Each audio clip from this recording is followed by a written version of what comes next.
Baik, mohon izin Ibu, apakah suaranya terdengar jelas? Jelas Mbak Ica, terima kasih. Terima kasih.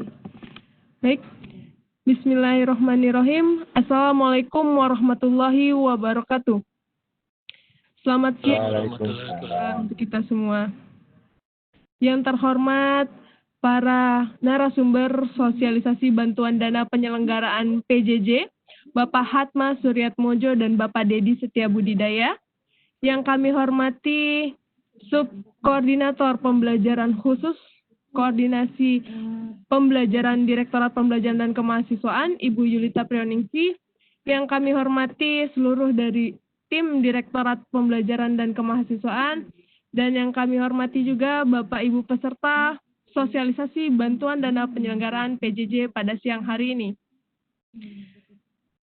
Sebelum kita memulai acara pada siang hari ini, akan kami bacakan terlebih dahulu susunan acara. Pertama, pembukaan. Selanjutnya, penayangan lagu Indonesia Raya. Yang ketiga, sambutan. Yang keempat, materi sosialisasi, paparan materi sosialisasi. Yang kelima, terakhir, penutup. Baik, Bapak Ibu sekalian, marilah kita buka acara siang hari ini dengan lafaz basmalah. Bismillahirrahmanirrahim. Acara selanjutnya yaitu penayangan lagu kebangsaan Indonesia Raya.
Baik, terima kasih. Naik ke acara selanjutnya yaitu sambutan serta pembukaan oleh Ibu Yulita Prioningsih selaku Subkoordinator Pembelajaran Khusus Direktorat Pembelajaran dan Kemahasiswaan. Dengan hormat Ibu Yulita Prioningsih kami persilakan. Baik, terima kasih Mbak Ica. Assalamualaikum warahmatullahi wabarakatuh. Selamat siang Bapak Ibu sekalian. Selamat siang kepada Bapak narasumber kita, Pak Dedi Setiabudi dan Pak Hatma dari Universitas Gadjah Mada dan Bapak Dedi Setiabudidaya dari Universitas Sriwijaya. Terima kasih Bapak Ibu yang sudah mengikuti kegiatan sosialisasi penyelenggaraan bantuan pembiayaan PJJ siang hari ini. Kami sampaikan bahwa adapun kegiatan ini kami selenggarakan adalah sebagai bentuk kepedulian dikti kepada perguruan tinggi bahwa di masa pandemik ini pembelajaran daring merupakan hal yang tidak bisa ditinggalkan. Jadi perguruan tinggi dituntut untuk melakukan pembelajaran secara daring sehingga kami mencoba semaksimal mungkin untuk membantu perguruan tinggi, khususnya perguruan tinggi yang sedang berjuang dengan keterbatasan infrastruktur, keterbatasan sumber daya, dan ataupun keterbatasan biaya untuk bisa menyelenggarakan PJJ dengan baik di semester depan. Kami berharap pada kesempatan ini Bapak Ibu yang mengikuti kegiatan sosialisasi dapat mencatat poin-poin penting apa saja yang harus disiapkan ketika akan mengajukan proposal bantuan PJJ ini dan bisa mengajukan pertanyaan, memanfaatkan semaksimal mungkin kesempatan tanya jawab juga. Diharapkan dengan demikian Bapak Ibu bisa berhasil di proposalnya dan mendapatkan bantuan pembiayaan penyelenggaraan PJJ sehingga institusi Bapak Ibu dapat menyelenggarakan PJJ dengan lebih baik dibandingkan semester lalu. Demikian saya ucapkan selamat mengikuti sosialisasi, selamat memanfaatkan kesempatan ini dengan sebaik-baiknya, dan kepada Bapak narasumber, Pak Dedi dan Pak Mayong, selamat bertugas dan selamat berbagi ilmu. Terima kasih. Wabillahi taufiq walhidayah. Wassalamualaikum warahmatullahi wabarakatuh. Waalaikumsalam warahmatullahi wabarakatuh. Waalaikumsalam warahmatullahi wabarakatuh. Terima kasih kami ucapkan kepada Ibu Yulita Prioningsi atas sambutan dan pembukaannya.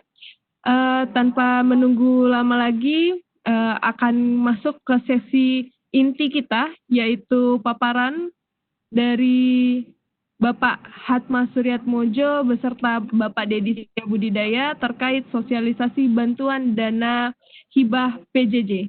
Kepada Bapak Hatma dan Bapak Dedi, dengan hormat kami persilakan. Baik, terima kasih Mbak Ica, Bu Yulita, dan Pak Dedi, Bapak Ibu sekalian. Selamat siang. Assalamualaikum warahmatullahi wabarakatuh.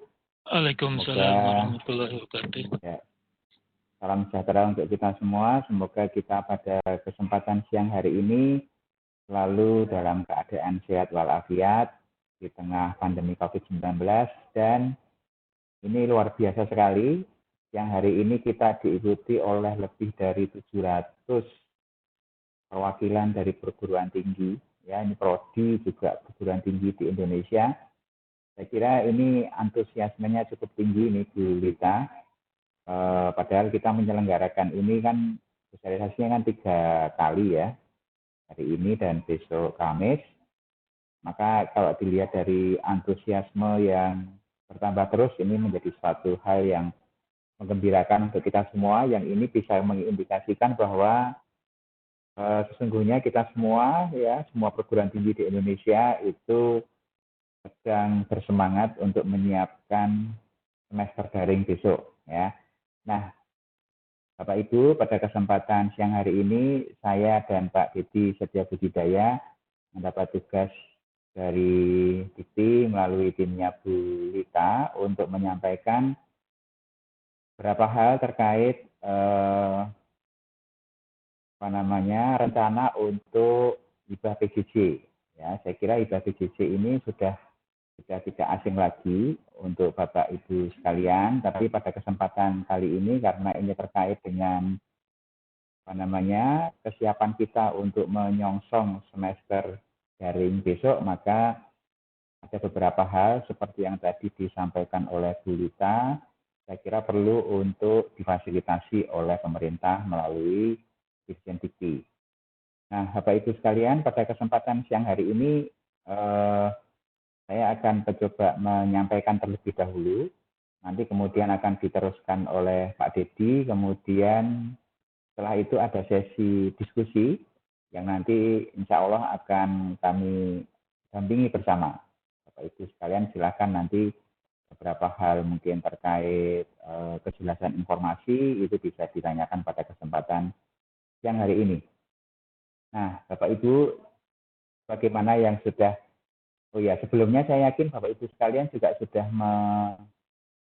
membaca ya panduan bantuan dana PJJ yang sudah di-launching oleh Dikti, di website juga sudah ada. Saya yakin Bapak Ibu sekalian juga sudah mendownload dan sudah mempelajarinya. Nah, ini untuk memperjelas saja, jadi kesempatan siang hari ini, bagaimana kita ketahui bahwa Permendikbud nomor 7 tahun 2022 itu juga menyebutkan adanya kesempatan kita untuk memperluas jangkauan pembelajaran di masing-masing perguruan tinggi melalui skema pendidikan jarak jauh. Nah, ini juga terkait erat dengan apa yang disampaikan oleh Mas Menteri dalam Permendikbud nomor 3 tahun 2020 yang intinya adalah mendorong adanya sinergi dan kolaborasi antar perguruan tinggi untuk melaksanakan kebijakan pemerintah tentang Merdeka Belajar dan Kampus Merdeka. Nah, sampai saat ini sudah ada banyak sekali panduan-panduan yang sudah disampaikan oleh pemerintah melalui Kementerian Pendidikan dan Kebudayaan. Saya kira ini bisa menjadi bekal untuk kita semua, ya, saya sendiri, kami di UGM, termasuk juga Bapak Ibu sekalian, untuk menyiapkan semester depan itu sudah mulai kita mendorong berbagai macam implementasi dari kebijakan Merdeka Belajar Kampus Merdeka ini. Nah, salah satu di antaranya adalah bagaimana kita dapat mengoptimalkan kesempatan untuk memanfaatkan teknologi digital ya berbasis internet ini untuk memperluas sekali lagi jangkauan pelayanan pendidikan bagi masyarakat secara luas. Nah, sehingga harapannya dari sini mutu pendidikan, kemudian termasuk juga kompetensi mahasiswa itu dapat ditingkatkan melalui kolaborasi-kolaborasi yang kita bangun bersama dengan perguruan tinggi mitra. Dan juga ini juga menjadi salah satu media pembelajaran bersama antar perguruan tinggi untuk dapat bersama-sama menguatkan bagaimana proses pembelajaran yang dapat dikolaborasikan dan juga kualitasnya dapat ditingkatkan dari waktu ke waktu. Nah, maka dengan demikian dalam kesempatan pada siang hari ini, salah satu skema yang diluncurkan oleh Dikti itu adalah untuk PJJ. Nah, PJJ kali ini itu memberikan skema dan alokasi khusus pada Bapak Ibu di program studi yang memiliki akreditasi B ataupun C. Maka otomatis prodi yang akreditasinya A itu tidak direkomendasikan atau tidak diperkenankan untuk mengikuti skema ini. Dan prodi tersebut harus ada pada perguruan tinggi yang memiliki akreditasi AIPT dengan kualitas maksimum itu B. Nah, kemudian beberapa yang lain dapat Bapak Ibu saksikan di sini. Di antaranya adalah proposal itu harus diajukan oleh perguruan tinggi melalui surat pengantar dari pimpinan perguruan tinggi. Nah, ini biasanya banyak yang tanya nih, yang dimaksud dengan pimpinan perguruan tinggi itu siapa, gitu ya. Kalau di perguruan tinggi universitas, itu yang namanya pimpinan perguruan tinggi itu adalah rektorat. Maka itu rektor dan wakil rektor itu termasuk wakil rektor itu dapat mengajukan usulan proposal atas nama rektor. Tapi kalau Bapak Ibu sekalian itu proposalnya itu sudah dapat ditandatangani oleh rektor, itu akan lebih baik. Nah, kemudian beberapa hal yang lain, termasuk yang poin nomor 5 di sini, perguruan tinggi itu wajib menyediakan dana pendamping.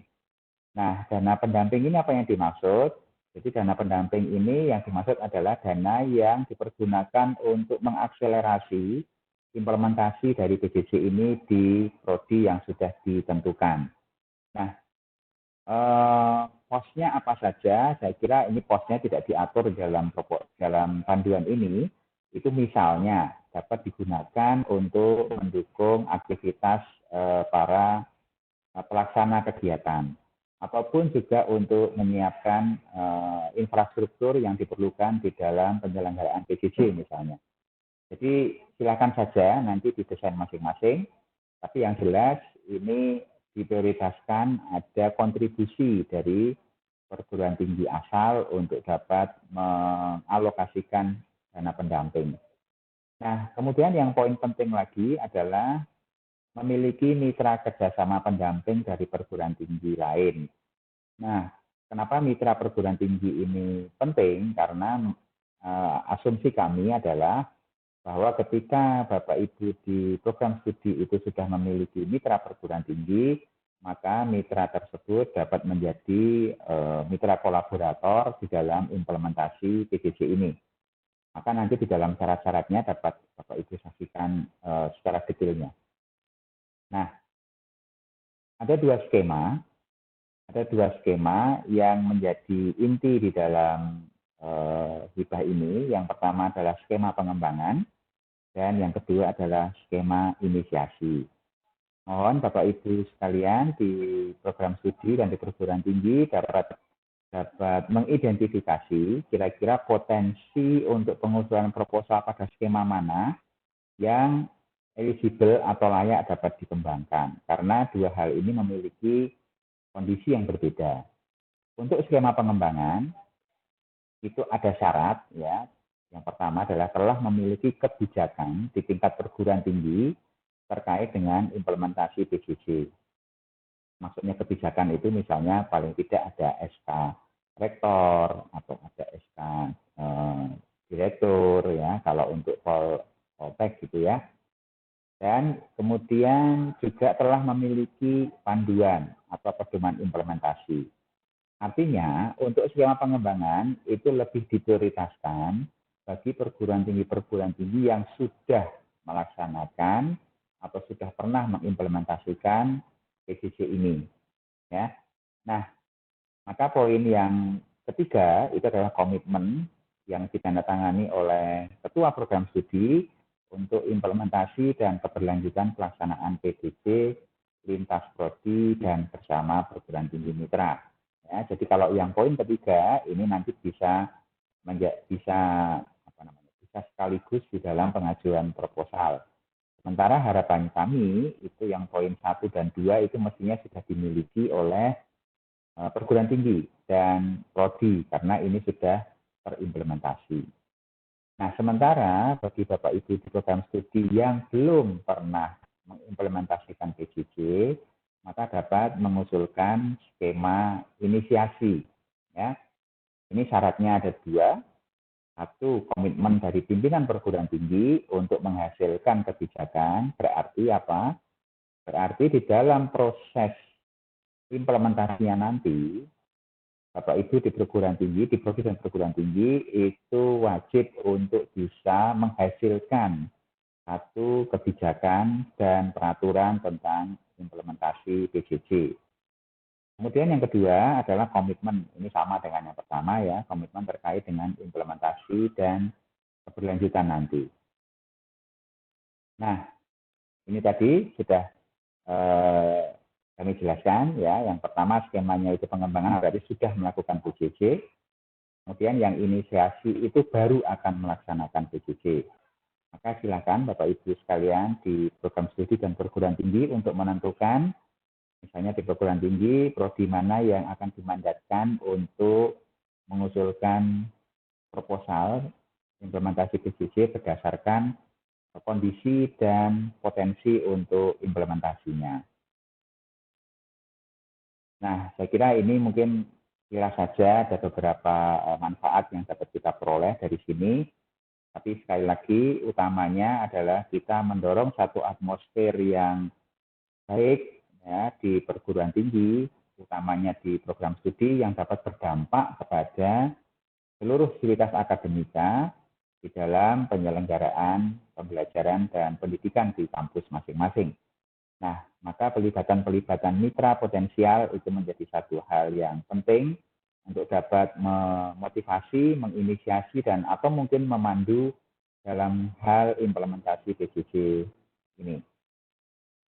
Nah, Bapak Ibu, ini ada 8 poin sebagai output yang harus dihasilkan di masing-masing skema dari PJJ ini. Ya, yang pertama adalah perumusan kebijakan, yang kedua itu adanya panduan atau pedoman implementasi, kemudian yang ketiga ini penyesuaian terhadap sistem administrasi akademik.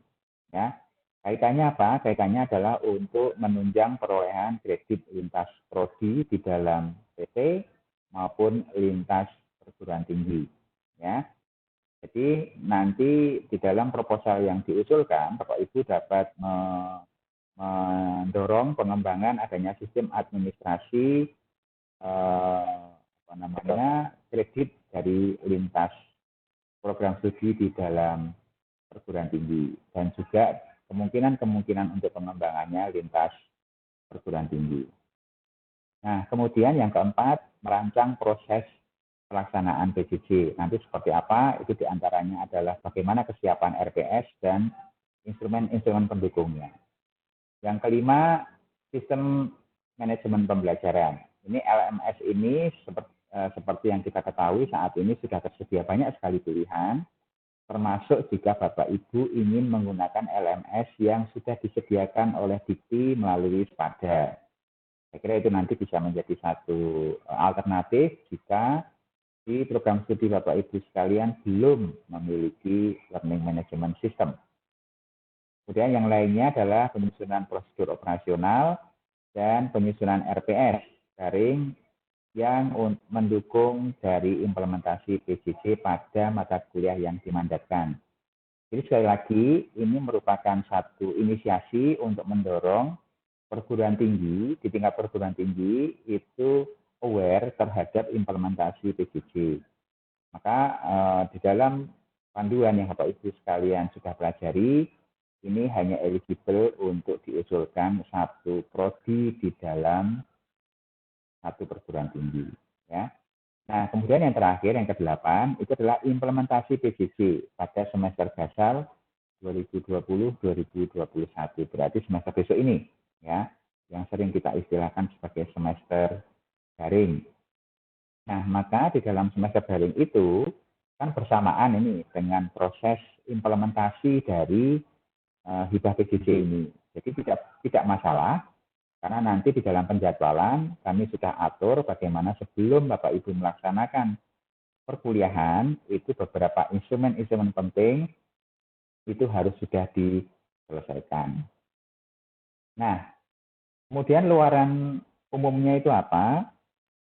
Ini ada kalau untuk skema pengembangan itu minimal ada 4, sekali lagi minimal. Kalau Bapak Ibu sekalian mengusulkan, oh kami kayaknya siap dengan 6 mata kuliah atau bahkan 10 mata kuliah, monggo silahkan saja. Ya, tapi di sini yang disyaratkan adalah minimal 4 mata kuliah yang RPS-nya memang sudah didesain secara khusus untuk diimplementasikan melalui PJJ. Nah, kemudian di dalam setiap mata kuliah itu juga ada ketentuan lagi, minimal itu terdapat 6 video pembelajaran karya sendiri. Ya, meskipun kita juga familiar dengan cara kita memanfaatkan video pembelajaran dari sumber lain, misalnya dari sumber belajar eksternal, entah ambil dari YouTube atau ambil dari website tertentu. Tapi sekali lagi di sini kami mendorong supaya Bapak Ibu di program studi memiliki pengalaman untuk membuat video pembelajaran tersendiri. Nah, kemudian diunggah di LMS perguruan tinggi yang jika sudah memiliki, ataupun di LMS ada. Sementara untuk program inisiasi cukup minimal 2 mata kuliah saja. Nah, jumlah bantuan dana saya kira Bapak Ibu sekalian pasti sudah hafal dengan ini ya. Ini cara yang paling mudah untuk menghafal angkanya. Kemudian prosesnya, beberapa proses pelaksanaan mulai dari proposal, seleksi sampai pada pelaporan itu dapat Bapak Ibu lihat dengan detail di panduan yang sudah disiapkan. Nah,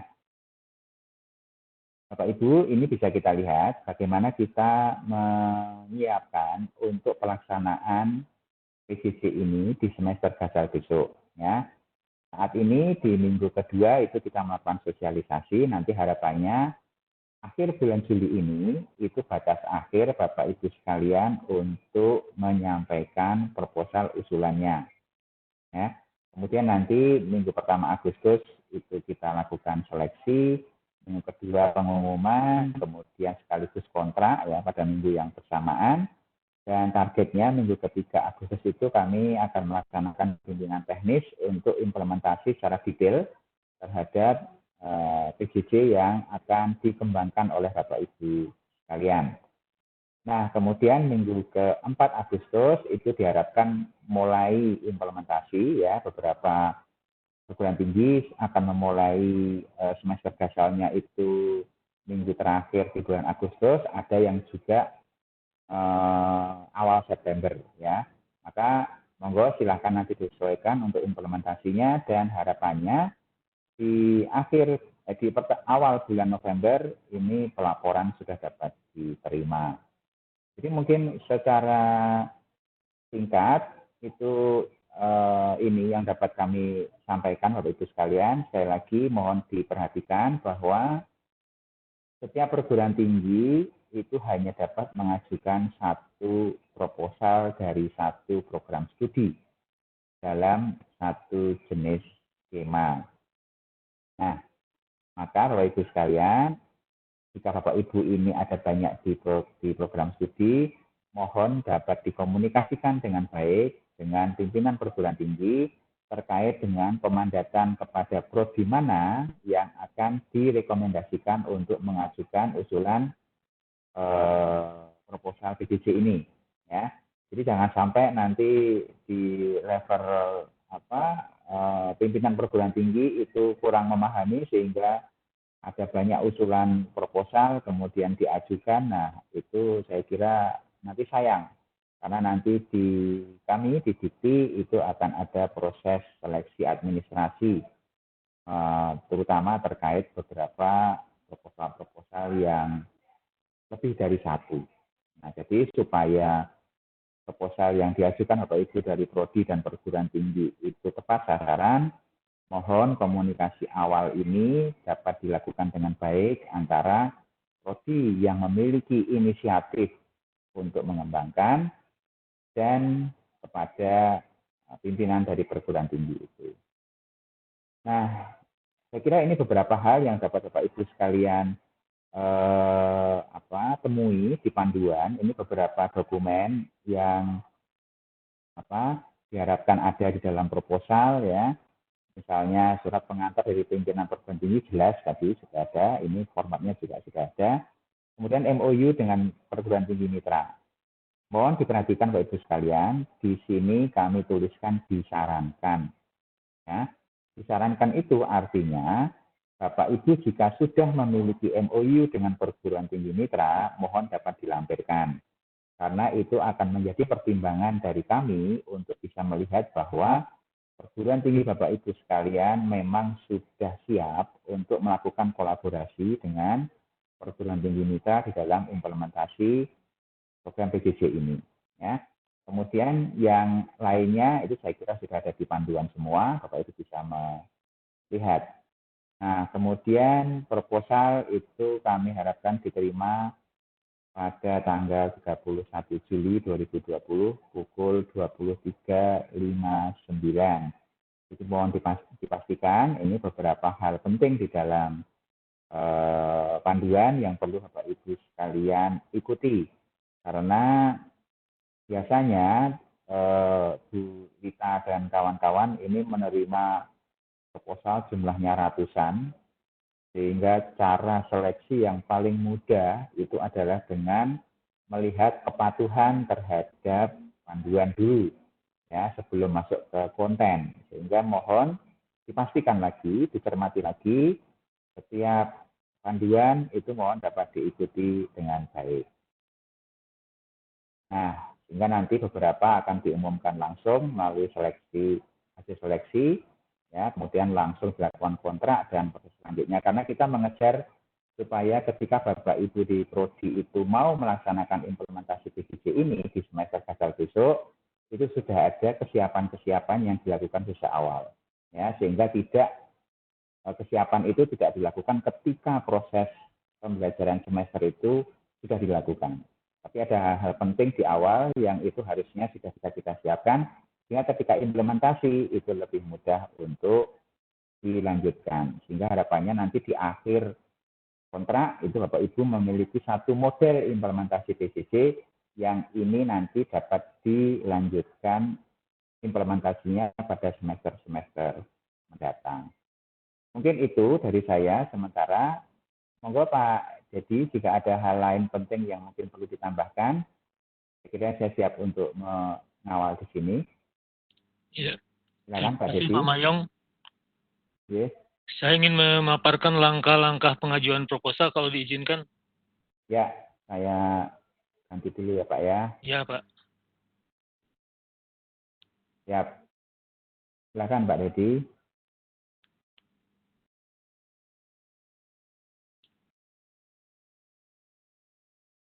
Nggak muncul, Pak. Mohon maaf. Ini belum Pak Dedi. Silakan Pak Dedi, silakan. Ya.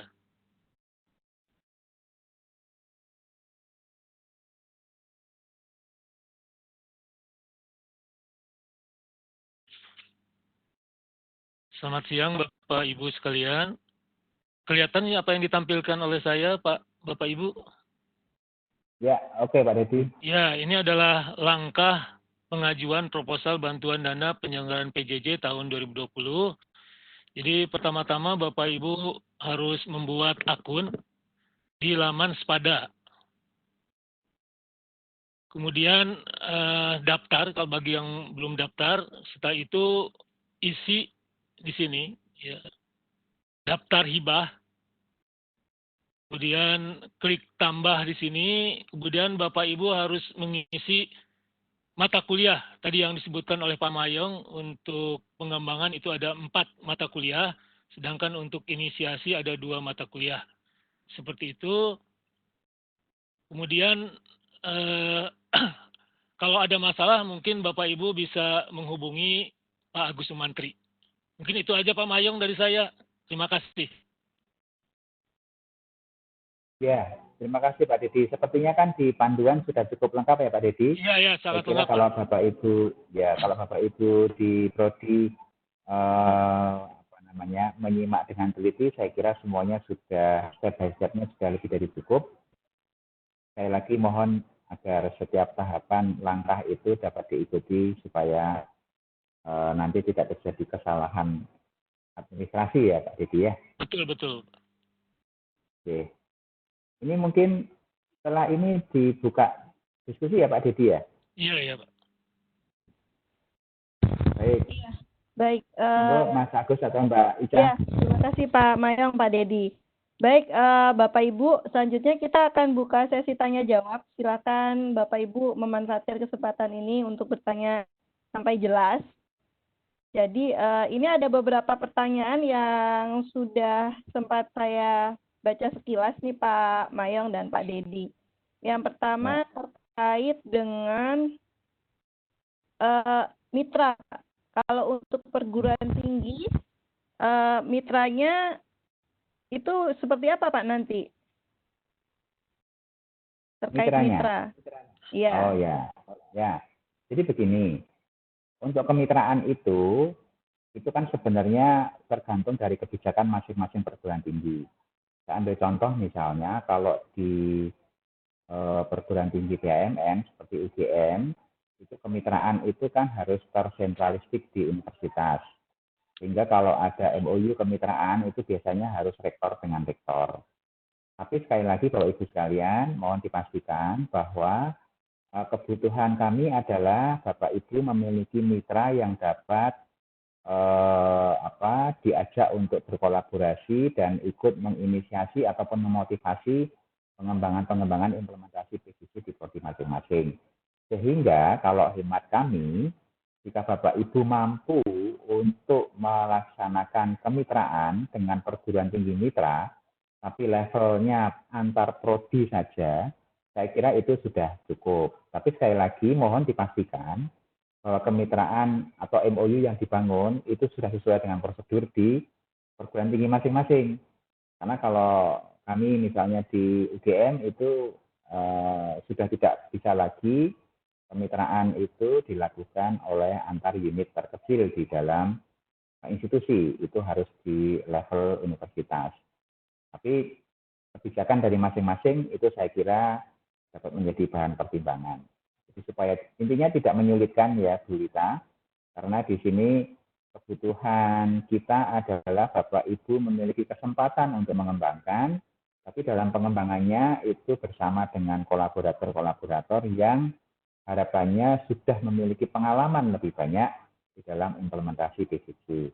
Sehingga mau levelnya prodi atau levelnya departemen atau levelnya jurusan, silahkan saja. Saya kira kalau untuk itu Dikti juga memberikan keleluasaan. Demikian, Bu Lita. Baik, Itu ya, Pak Didi ya?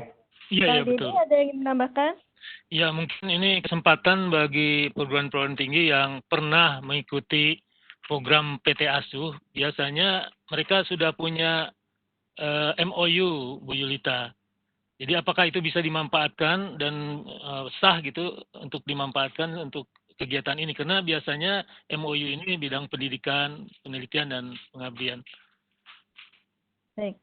Ini masih terkait dengan mitra. Jadi mitra ini syarat wajib atau tidak tergantung dari itu ya Pak, skema yang diajukan. Iya. Ya. Benar ya. Jadi Ya. kalau skema yang diajukan oleh perguruan tinggi Bapak Ibu adalah skemanya bersifat inisiasi, itu mitra belum wajib ya Pak ya. Belum wajib. Tetapi jika sifatnya pengembangan, mitra sudah menjadi syarat wajib untuk diajukan. Jadi harus dilampirkan bahwa Bapak Ibu sudah memiliki mitra atau sudah ada rencana akan bermitra dengan siapa. Begitu ya Pak Mayong, Pak Deding ya. Betul Ibu. Kemudian oke, dengan seperti terkait dengan mitra sudah cukup jelas ya Bapak Ibu. Jadi kalau mitra ini harus perguruan tinggi, bukan perusahaan. Ya, betul. Bukan penyedia sistem juga, bukan. Jadi mitra di sini adalah mitra perguruan tinggi yang akan bersama-sama dengan perguruan tinggi Bapak Ibu untuk membantu mendukung proses pembelajaran jarak jauh yang akan diselenggarakan oleh Bapak Ibu. Itu terkait mitranya. Kemudian ini ada pertanyaan terkait dengan akreditasi. Kalau yang akreditasinya IPT kita B atau C ya Pak ya? Betul. Kalau saya boleh B atau tahu, C. AIPT kalau perguruan tinggi baru itu Maksimal B. sudah AIPT belum ya? Universitas baru. Universitas baru itu mestinya kan sudah ada ya, Bu Lita ya? Sudah dapat minimal C ya? Iya. Ya. Ya, baik. Ini saya ingin mengklarifikasi saja. Jadi begini Bapak Ibu sekalian, program ini memang kami selenggarakan untuk mendukung perguruan tinggi yang sedang merintis bersama-sama untuk mengembangkan PJJ. Sedangkan untuk perguruan tinggi yang sudah settle, yang sudah baik, itu kami arahkan untuk mengikuti hibah, IMD, dan IPD. Jadi jika ada yang bertanya apakah ini hibah yang sama, bentuknya berbeda Bapak Ibu. Jadi kalau yang PJJ ini kami memang mensupport Bapak Ibu untuk membangun sistemnya. Sistem PJJ yang akan dikembangkan di tempat Bapak Ibu. Jadi Bapak Ibu harus sudah punya LMS, tidak menggunakan anggaran kita untuk membuat LMS bisa, tapi Bapak Ibu kan nanti membuat kontennya, membuat regulasinya, seperti itu bisa menggunakan bantuan dari kami, seperti itu. Kemudian ada pertanyaan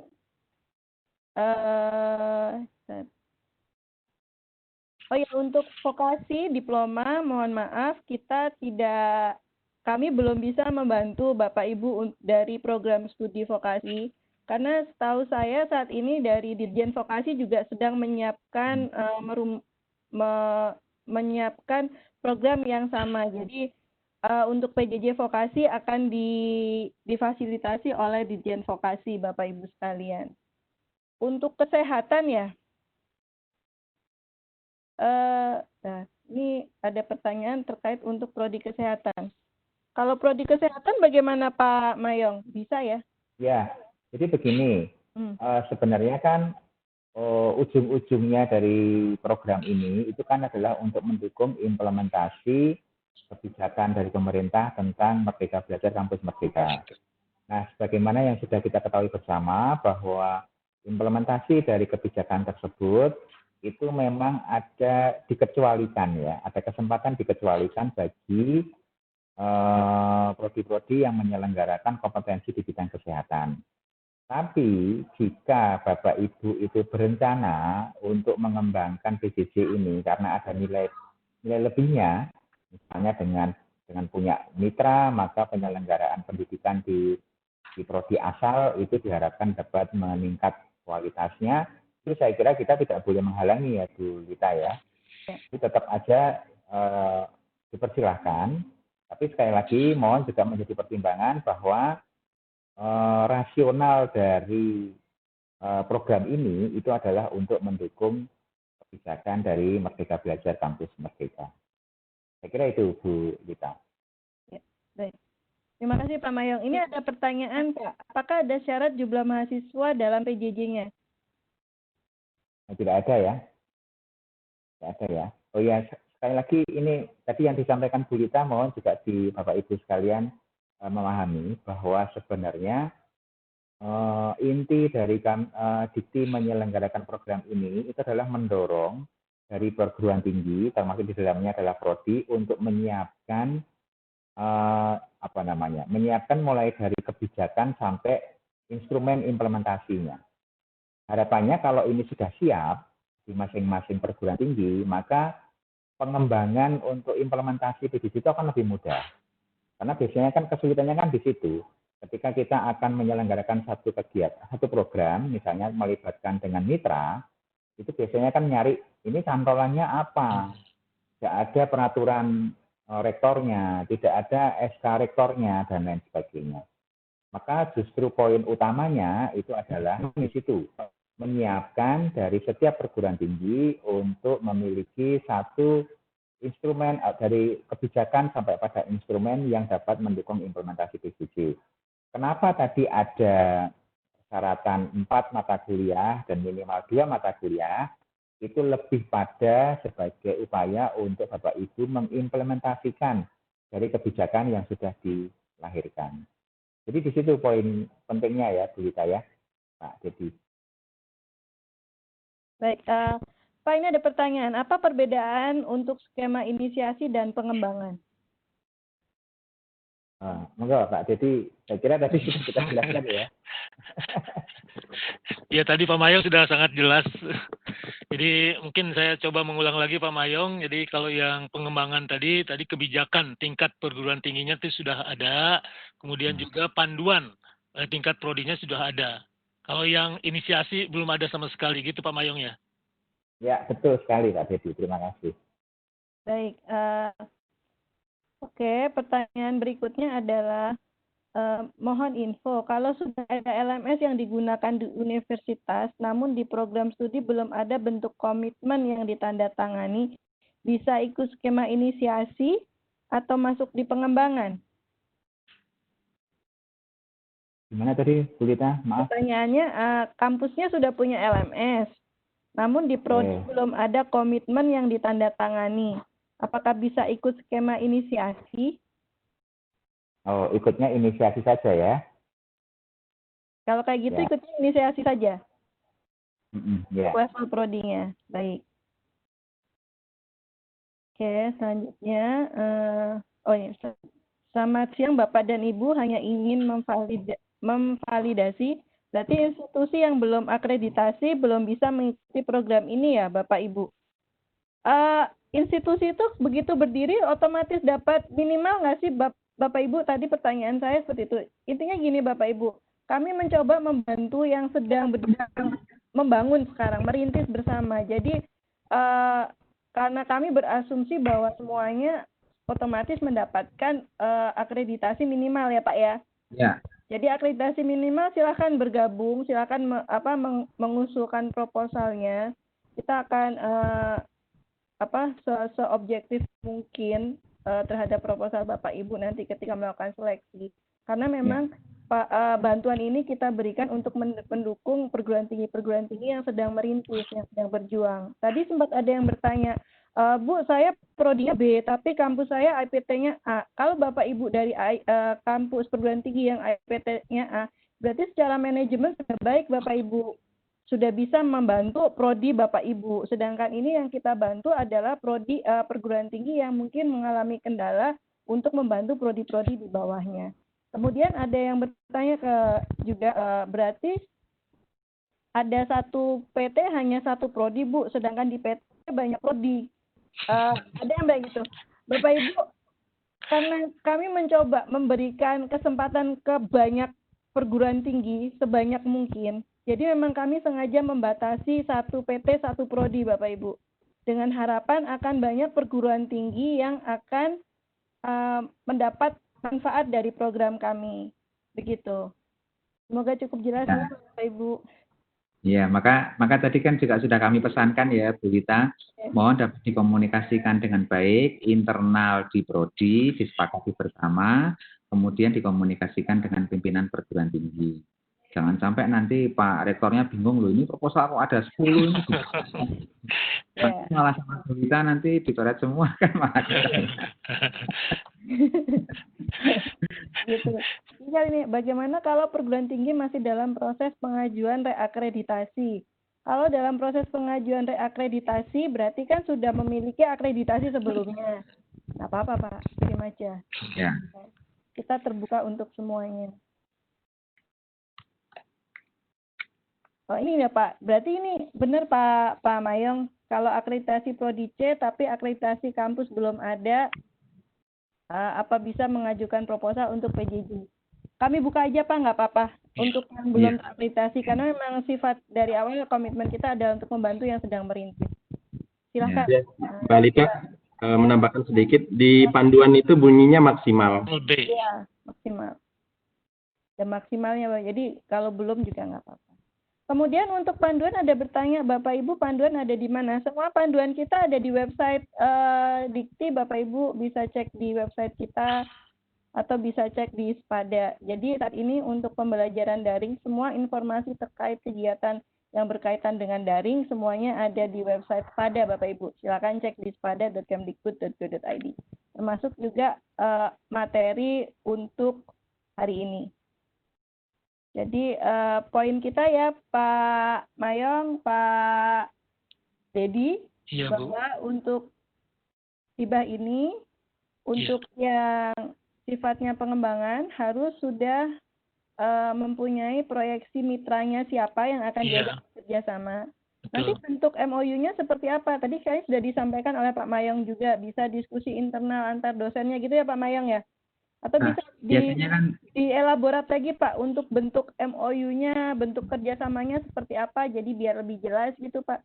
Mungkin tadi ada yang lagi dalam proses tiba-tiba suaranya Pak Mayong hilang gitu. Mbak Yani. Ya, atau mungkin Pak Dedi bisa menambahkan. Pak Mayong aja Pak, pengalaman.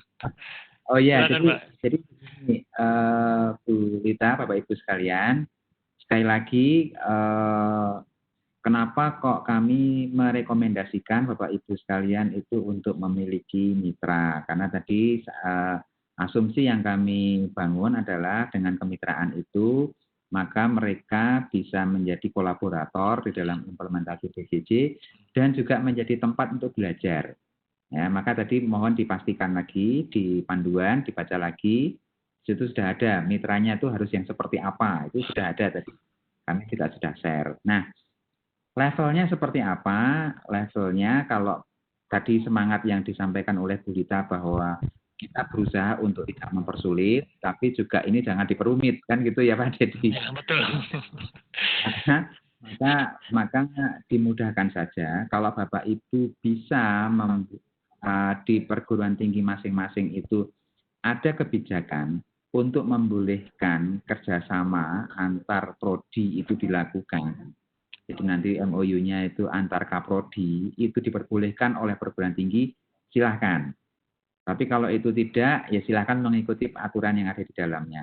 Nah, bagaimana cara membangunnya? Saya kira Bapak Ibu sekalian kan pasti punya mitra entah mitra riset lah, atau mitra project, atau mitra di lapangan, atau mitra itu teman pelatihan bareng dan sebagainya. Nah, saya kira itu dioptimalkan saja ya Pak Dedi ya. Iya betul Pak Mayong. Kan saya kira. Oke. Jadi prinsipnya dipermudah tapi jangan diperumit gitu saja. Ya. Kita tidak memperumit Bapak Ibu, kami justru membuka kesempatan seluas-luasnya ke banyak perguruan tinggi. Jadi yang masih banyak nih pertanyaan kenapa hanya boleh satu proposal, tadi sudah disampaikan di awal Bapak Ibu, kita memberikan kesempatan ke sebanyak-banyaknya perguruan tinggi yang bisa memanfaatkan ini mungkin pada sesi ini ada di satu perguruan tinggi yang beberapa prodi itu ikut bareng gitu. Makanya terus wah ini nanti prodi sebelah lebih duluan ini gitu. Makanya tadi saya sampaikan dan jadi juga menekankan bahwa komunikasikanlah baik-baik antar prodi dulu supaya nanti komunikasi ke pimpinan perguruan tinggi itu juga lancar gitu. Jangan-jangan nanti di rektorat malah berkelahi antar prodi, wah tidak memberikan manfaat programnya Bu Dita. Iya. Betul. Jangan kan sebetulnya Bapak Ibu di kami sampaikan bahwa satu perguruan tinggi hanya boleh mengajukan satu proposal untuk satu skema.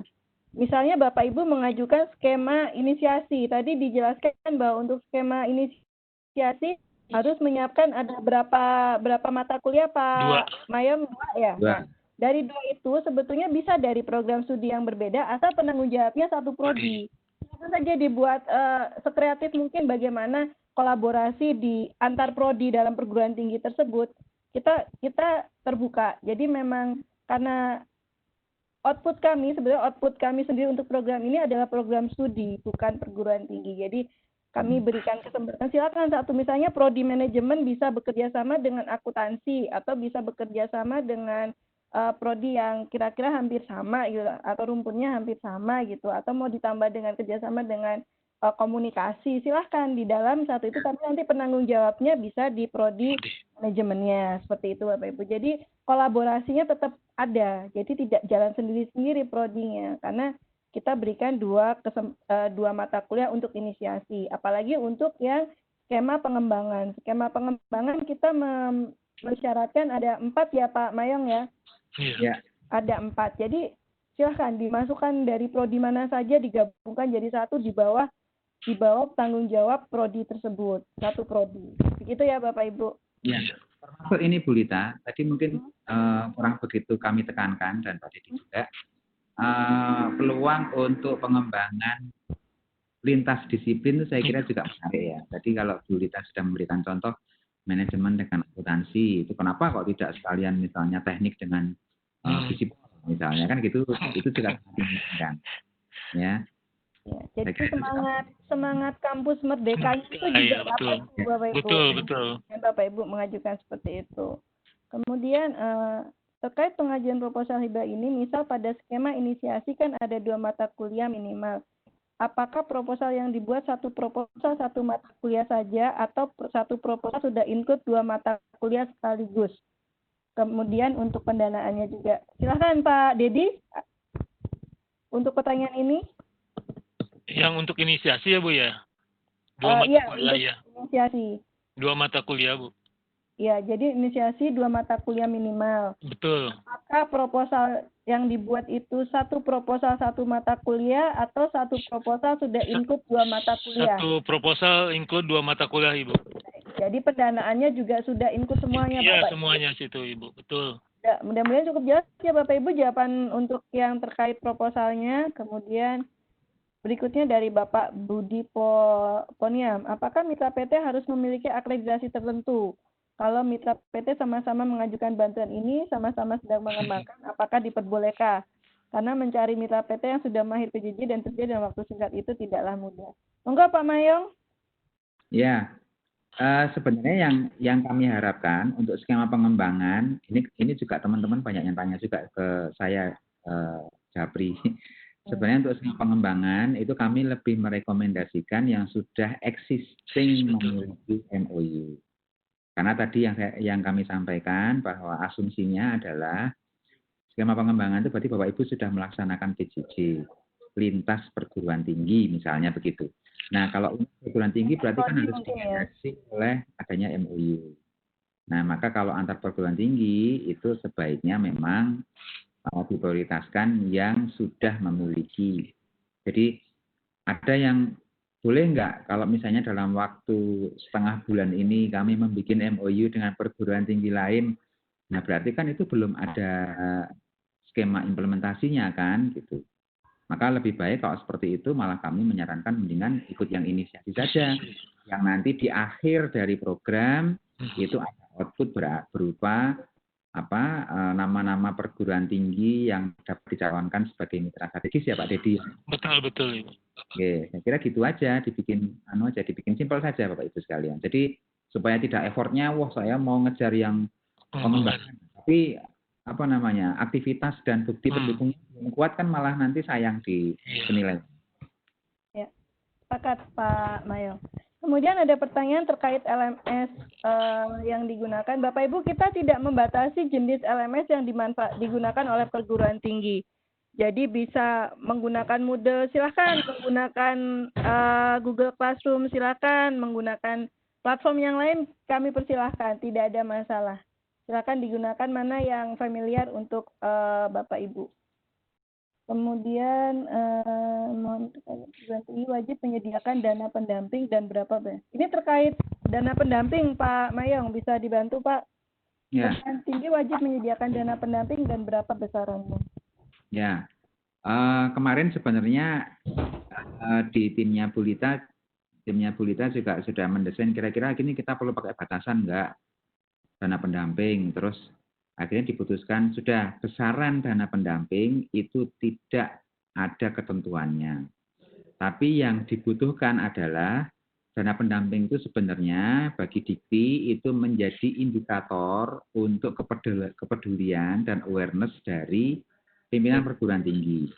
Maka meskipun nanti dana pendamping itu asalnya dari dananya prodi, monggo silahkan saja. Tapi setidaknya pimpinan perguruan tinggi itu tahu, oh berarti ini dari prodi juga sudah menyiapkan dana pendamping. Siapa tahu misalnya pimpinan perguruan tinggi kalau itu antusiasmenya tinggi, ya sudah kita support lebih tinggi lagi. Dan penggunaannya untuk apa? Penggunaannya silahkan digunakan untuk hal-hal yang tidak dapat di-cover melalui eligible cost yang ada di dalam panduan di sini ya Pak Dedi ya. Betul, kan betul. Ada beberapa yang eligible itu apa saja kan sudah ada ya di panduan ya Pak Dedi? Sudah ada Pak. Bapak Ibu bisa melihat di situ. Kemudian kira-kira kalau ada cost yang perlu di-cover dalam implementasinya tadi dan tidak dapat difasilitasi oleh dana dari pengembangan PJJ Dikti ini, maka disarankan untuk itu diperoleh atau difasilitasi dari dana pendamping. Saya kira gitu ya Pak Dedi ya? Betul Pak Mayong. Ya. Ya, terima kasih Pak Mayong. Ini ada pertanyaan dari Bu Nova Yulianti. Apakah untuk mengikuti program ini harus wajib punya LMS, Pak? Tidak ya. Tidak. Ya. Kemudian apa luaran dari Pak Ahmad Gufroni? Apa luaran dari program dalam proposal ini? Apakah berupa implementasi PJJ menggunakan LMS atau CMS yang ada seperti Moodle, Caroline, Dokeos, dan lain-lain, atau merancang sendiri LMS yang sesuai dengan kebutuhan kampus? Ya, sebenarnya itu sudah lengkap. Tadi kami share ke Bapak Ibu ya Pak Dedi. Betul. Saya kira LMS kan kita nggak ada ketentuan ya Pak Dedi ya? Tidak ada Pak Mayong. Apa ya? Oke, berarti LMS nggak usah dibahas lagi. Silakan aja mau menggunakan LMS yang seperti apa. Misalnya bisanya pakai Google Classroom ya silakan kalau mau pakai Google Classroom misalnya begitu ya. Kemudian kalau output tadi juga sudah ada di panduan juga sudah ada. Kalau boleh kita kelompokkan itu outputnya itu ada 2. Satu dari tingkat kebijakan, yaitu dari kebijakan dari tingkat universitas, perguruan tinggi, sampai pada implementasi. Yang kedua, implementasi di program studi. Nah, bentuk implementasi di program studi itu salah satunya adalah diwujudkan dengan implementasi pada mata kuliah yang dimandatkan. Ada 2 dan atau 4 ya tadi ya Pak Dedi. Saya kira itu ya. Jadi menambahkan lagi. Pak Dedi ada mau tambahkan? Tidak ada, cukup Ibu Yulita. Ya, baik. Jika ada pertanyaan ini menurut saya agak menarik ya. Bapak mohon dapat diperhatikan menjadi concern kita bersama bahwa setiap kali Dikti membuat program, bisa jadi program itu hanya untuk memicu, menginisiasi untuk keberlanjutan program serupa di perguruan tinggi Bapak Ibu. Jadi ini pertanyaan Pak Gufori ini, apakah program ini bersifat sustainable atau tidak? Lah diserahkan ke kampus Bapak. Kalau anggarannya habis nggak mau lanjutkan ya kampus Bapak yang rugi gitu loh. Jadi tolong ya ketika kita memberikan tawaran bantuan itu jangan berpikirnya ini proyek gitu. Mari kita berasumsi bahwa apa yang kita kerjakan ini untuk keberlanjutan sampai akhir, sampai nanti kampus Bapak Ibu akan berkembang jadi lebih baik lagi. Syukur-syukur akreditasinya bisa naik, bisa ikut di program kita yang membutuhkan persyaratan yang lebih tinggi seperti IPD atau IMD. Begitu Bapak Ibu ya. Kemudian Dikti itu tugasnya memberikan kail ya, Bu Lita ya. Iya, jadi kita tuh nggak ngasih memberikan ikan. ikannya. Kita hanya mengail, memberikan kail. Silahkan Bapak Ibu nanti bagaimana dikembangkannya. Kemudian, nah ini ada pertanyaan.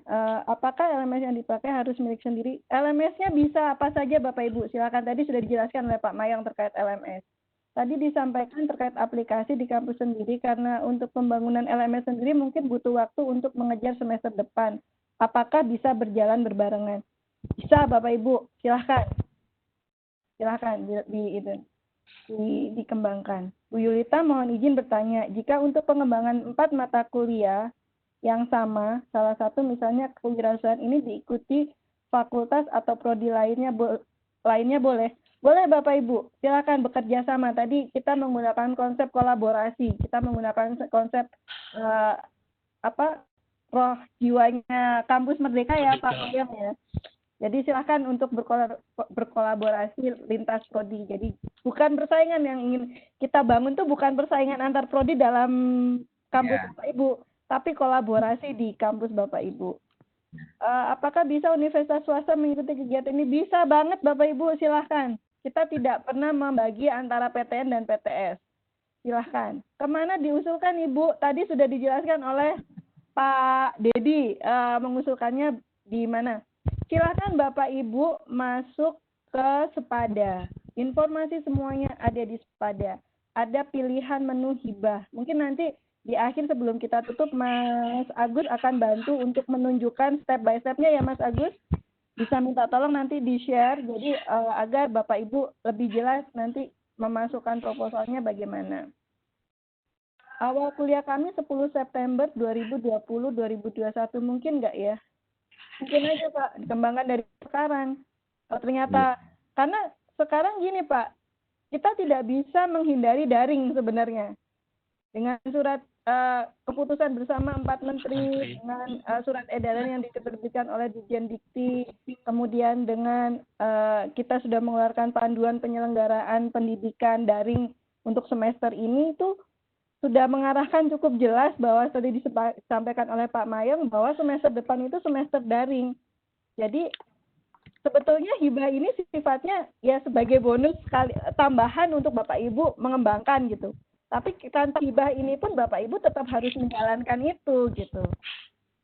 Jadi sekali lagi saya sampaikan, tadi disampaikan oleh Pak Mayong juga, kita hanya mencoba membantu Bapak Ibu. Tapi kalaupun seandainya tidak kebagian bantuannya, ya tetap harus dijalankan. Kalau enggak mahasiswa Bapak Ibu nggak belajar. Gitu.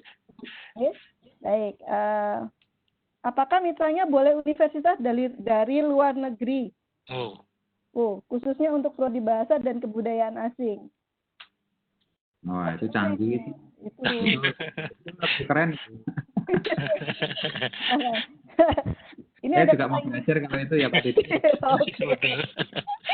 Ini ada pertanyaan dari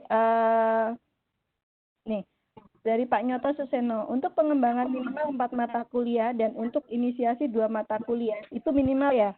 Berarti bisa dikembangkan dari jumlah tersebut ya Bu. Bisa Pak? Namanya minimal Pak. Kita nggak ada batas maksimal. Jadi Bapak dengan mengembangkan itu terus ternyata dapat bantuan dari kita, lolos proposalnya, mau ngembang lagi nggak apa-apa. Yang penting bisa membantu lah. Kami hanya ingin memberikan semangat. Biasanya gini, biasanya gini, itu bisa dibikin strategi. Jadi misalnya kan itu minimal 4 ya, terus Bapak Ibu di prodi itu akan bikin 5. Terus dilaporkan ke Pak Rektor, Pak ini kami semangat tuh bikin ini, gimana kalau universitas top up supaya bisa jadi 10 misalnya gitu. Wah, kan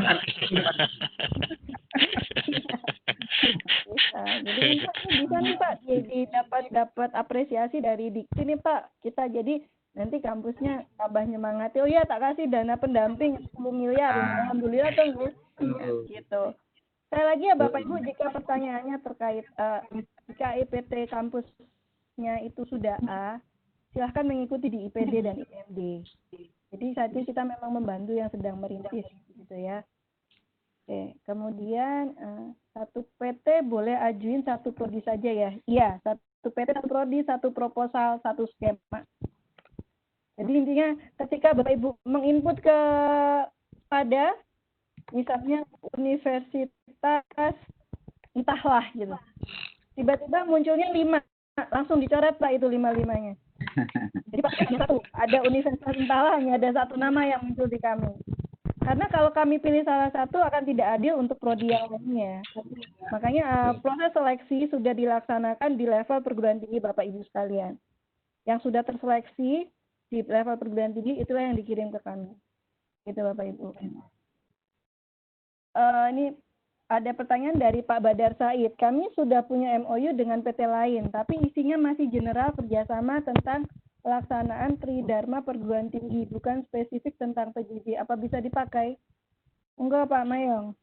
Ya, itu bisa dipakai sebagai modal untuk mendapatkan satu PKS ya, Pak Ridi ya, tentang anggaran PJJ. Wah, itu udah modal yang sangat besar ya sebenarnya. Sudah bagus sekali itu, tinggal implementasinya untuk ini aja. Itu ya. Ya. Oke, nanti untuk akun di Spada, ini ada pertanyaan terkait akun Spada. Bapak Ibu, Spada itu untuk semua dosen bisa masuk. Tapi kalau untuk hibah, nanti biasanya ada pilihan ketua kaprodinya yang akan masuk. Nanti didukung oleh nama-nama timnya. Nah, nama-nama tim yang tergabung dalam proposal itu bisa dari prodi mana aja ya Pak Mayong ya. Itu tadi kita menggunakan semangat kolaborasi. Ya. Oh, kemudian tadi untuk dana pendamping sudah dijelaskan, kita tidak ada batasan minimal atau maksimal. Mata kuliah yang diajukan dalam proposal hibah PJJ, apakah harus mata kuliah yang akan diselenggarakan pada semester dasar tahun akademik 2020-2021? Disepakati dulu ya Pak ya, yang diselenggarakan sekarang, karena nanti di akhir itu Bapak Ibu akan memberikan laporan kepada Dikti terkait mata kuliah yang sudah diselenggarakan. Kalau itu belum dilaksanakan, akan susah untuk pertanggungjawabannya. Kemudian ada pertanyaan dari, mohon izin bertanya, apakah bisa satu PT mengajukan? Nggak bisa Pak Pandey, Wijaya nggak bisa. Jadi satu PT, satu prodi, satu proposal, satu skema. Baik, kemudian ini apa ya? Bolehkah dengan beda yayasan? Yang kerjasama perguruan tingginya Pak, bukan yayasannya. Jadi silakan dengan Bapak mau bekerja sama dengan perguruan tinggi yang lain. Kalau kami sih menyarankan kalau bisa ya, bisa bekerja sama dengan tadi disampaikan oleh Pak Mayong yang sudah eksis PJJ-nya, dengan harapan bisa meleverage mengangkat sistem yang sedang dibangun Bapak Ibu sekalian. Baik. Kemudian Pak Edi Kuswanto ini pertanyaannya tadi. Jadi dengan PT mana saja boleh ya Pak Edi kerjasamanya? Karena yang kerjasama itu perguruan tingginya bukan yayasannya. Untuk yang swasta pun. Ya. Ini ada pertanyaan untuk kalau afirmasi bisa nggak itu Bu Rita? Afirmasi itu maksudnya apa ya? Afirmasi misalnya dari perguruan tinggi yang lokasinya mungkin jauh, atau ini kan ada ini dari PTS di daerah tertinggal gitu. Ada nggak afirmasi? Apa afirmasi begitu? Bapak Ibu, ini kita berikan untuk semua yang masih merintis, makanya yang akreditasinya masih belum. Bu, akreditasi PT saya masih belum ada ini, tapi akreditasinya C. Makanya kita buat maksimal C atau B. Jadi yang di bawah itu, kalau prodi kan begitu mendapatkan izin, otomatis mendapat akreditasi minimal. Itu yang kami berikan, Bapak Ibu. Jadi sekali lagi yang dari PT akreditasinya A, kampusnya udah cukup settle Pak kalau sudah punya akreditasi A untuk perguruan tinggi. Sudah bisa lah membantu prodi-prodinya. Kan jadi akan dipertanyakan kalau dia PT-nya sudah A tapi nggak bisa bantu prodinya, itu akan menjadi aneh. Kemudian Untuk yang mengajukan proposal, apakah bisa dari kedua belah pihak saling mengajukan? Misal dari PTA, yang tadi nih Pak Mayong. Jadi dia kerjasama dengan PT Mitra, sama-sama mengajukan. Sama-sama mengajukan? Ya, misalnya nih, misal dari PTA pengusul mengajukan proposal dengan mitra PTB. Dan PTB juga mengajukan proposal dengan mitra PTA. Nah, sekarang gini Bu Lita. Itu kira-kira membawa kemanfaatan yang lebih besar atau tidak? Nah, itu. Itu Bapak Ibu. Kalau itu bisa membawa kemanfaatan yang lebih besar, silakan saja ya. Tapi kan begini, ada perbedaan dalam skema pengembangannya ya Bu Lita, Pak Dedi ya. Iya, betul. Mohon juga dipertimbangkan. Karena semangatnya Bu Lita dan Diti itu kan mendorong untuk memberikan kesempatan kepada Bapak Ibu di Prodi supaya bisa mempunyai pengalaman untuk pengembangan PJJ dan juga membantu dalam hal persiapan dari aspek kebijakan dan peraturan. Intinya di situ ya. Jadi kalau sudah itu membawa kemanfaatan ya monggo saja. Saya sih gitu aja. Baik, Bapak Ibu, untuk biaya penggunaan anggaran perlu kami sampaikan bahwa untuk bantuan ini kita tidak boleh belanja modal ya Bapak Ibu. Jadi nggak boleh beli alat, tidak boleh beli alat. Jadi hanya untuk honor narasumber yang kayak gitu-gitu, transport. Jadi kalau rapat-rapat menyusun itu, kalau seandainya membuat konten, jadi Bapak Ibu memberikan remunerasi kepada dosen yang menyiapkan konten-konten mata kuliahnya. Jadi tidak boleh untuk beli alat. Ya, itu di panduan ada kan ya Pak Dedi ya? Ada. Sudah cukup jelas. Oh ya. Yang eligible cost. Ya, ini satu dari Bu Frida Alivia, satu prodi cuma bisa mengumpulkan satu proposal ya Bu. Berarti dalam satu proposal yang diusulkan oleh prodi itu sudah berisi beberapa mata kuliah. Ya Bu, benar. Jadi satu proposal itu sudah berisi beberapa mata kuliah. Ini Pak, dari Pak Endrayana Putut Laksminto, pertanyaannya mohon info, kami semester genap sudah menerapkan e-learning, namun kami belum ada MOU dengan kampus lain. Apakah masuk ke, mohon saran untuk pengajuan proposalnya, apakah inisiasi atau pengembangan? Itu kan berarti belum ada rekam jejak untuk pengembangan ya, untuk implementasi kan? Bu Lita, berarti ya memang belum bisa untuk masuk ke skema pengembangan. Maksudnya diinisiasi. Baik. Ya. Kalau buat software atau aplikasi, bisakah? Kan nanti Bapak bayar honor untuk yang bikin softwarenya kan dosennya sendiri, ya silakan. Oke. Untuk MOU kita nggak ada contoh ya Bapak Ibu. Kami dari Dikti sudah membiasakan ke perguruan tinggi untuk mengembangkan studi, karena biasanya kalau kami memberi contoh itu akan menjadi template yang akan dipakai oleh seluruh perguruan tinggi. Itu yang kami hindari. Silakan Bapak Ibu berkreasi, menciptakan bentuk-bentuk baru yang menunjukkan MOU Bapak Ibu lebih jelas lagi. Kita nggak ada template dan nggak ada contoh. Jika diunggah Spada, apakah perlu melakukan ahli kepemilikan atau untuk ini kita tidak unggah di Spada ya Bapak Ibu. Hibah ini untuk dikembangkan di perguruan tinggi Bapak Ibu dulu. Yang diunggah di Spada adalah hibah untuk IPD dan IMD. Sedangkan untuk hibah ini kita fokuskan ke perguruan tinggi Bapak Ibu sendiri. Untuk pertanyaan bisa langsung email saja Bapak Ibu ke spada@kemdikbud.go.id. Oke, bila PT ada prodi vokasi dan non vokasi, berarti PT bisa mengusulkan untuk yang non vokasi ya? Iya. Benar Pak, silahkan. Maaf Bu, apakah prodi akreditasi C mitranya bisa prodi akreditasi A? Bisa banget Bapak Ibu, malah itu yang kita dorong. Jadi kalau Bapak Ibu bermitra lah yang dengan, ya, ini yang di atas Bapak Ibu. Jadi bisa menarik Bapak Ibu, bisa mengkatrol Bapak Ibu baik secara mutu maupun secara pengalaman juga akan lebih banyak yang Bapak Ibu peroleh ketika Bapak Ibu bekerja sama dengan perguruan tinggi yang akreditasinya lebih baik. Untuk link tadi untuk link panduan sudah di-share di kolom chat ya Bapak Ibu, silakan di-scroll ke atas. Kalau enggak, silakan berkunjung ke website Dikti di dikti.kemdikbud.go.id. Kemudian, oke. Di panduan halaman 14 PT maksimal 5 proposal. Mungkin ada salah cetak Bapak Ibu. Intinya 1. Besar harapan kami prodi vokasi. Ibu, Bapak Ibu yang untuk kesehatan, silahkan berkirim saja, tidak apa-apa untuk prodi kesehatan. Silahkan mengajukan proposal di kami, karena kita belum mendapatkan arahan yang firm terkait prodi kesehatan. Tapi jika ingin berminat untuk mengikuti program ini, silahkan mengirimkan proposalnya. Kalau boleh dapat kuota untuk program ini.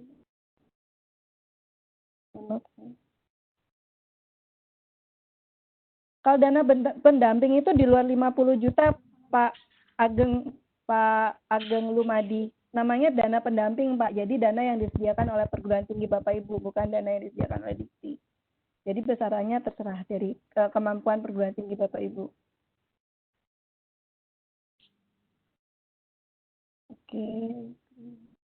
Mau menanyakan apakah yang melakukan satu kurikulum di mana harus ada dokumen khusus kurikulum PJJ dan kurikulum tatap muka? Oh ini, Pak, ada pertanyaan nih. Mau menanyakan perihal PJJ dari Pak Dian Pratama. Apakah ini merupakan suatu kurikulum di mana harus ada dokumen khusus kurikulum PJJ dan kurikulum tatap muka? Kemudian apakah jika nanti diterapkan semua mata kuliah akan didaringkan, Matur nuwun? Ya, kalau menurut saya sih nggak usah ya, cukup di RPS-nya saja dimantapkan, udah gitu aja dulu lah. Baik. Nanti Jadi RPS-nya berikutnya dimantapkan saja, iya. Jadi intinya Bapak Ibu, hibah ini adalah inisiasi Bapak Ibu untuk membangun sistem pembelajaran jarak jauh yang akan dilaksanakan di kampus Bapak Ibu.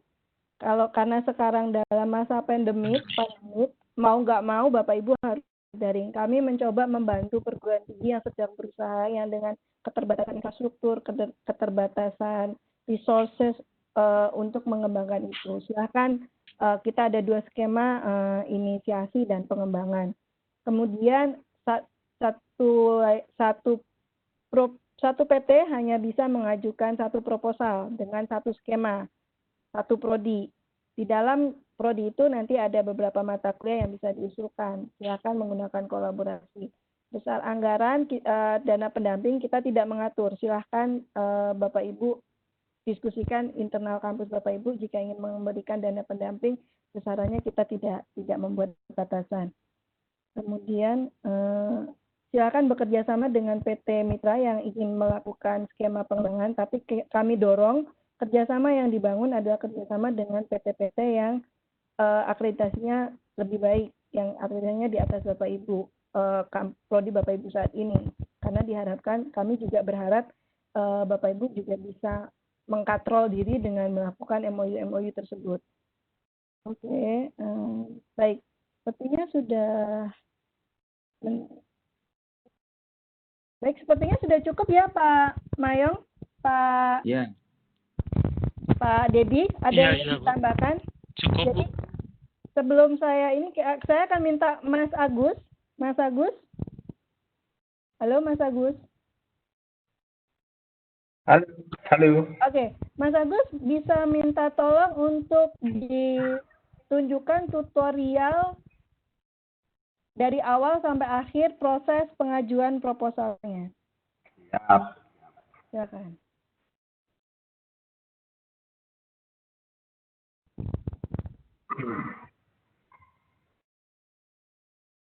Nah, saya buka dulu.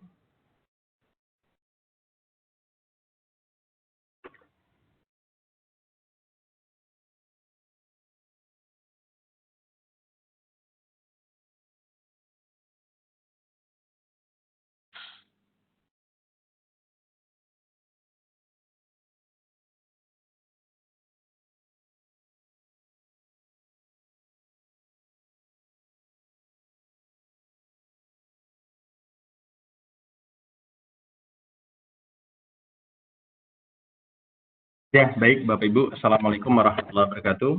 Waalaikumsalam warahmatullahi wabarakatuh. Bu Yulita, Pak Hatma, Pak Dedi, mohon izin dan Bapak Ibu yang lainnya. Apakah sudah muncul Bapak Ibu? Sudah, Pak. Sudah ya. Sudah. Ya. Ini Bapak Ibu sebenarnya ini. Di website-nya aja, Gus. Oke, di websitenya. Di website-nya aja langsung. Oke, di websitenya ya.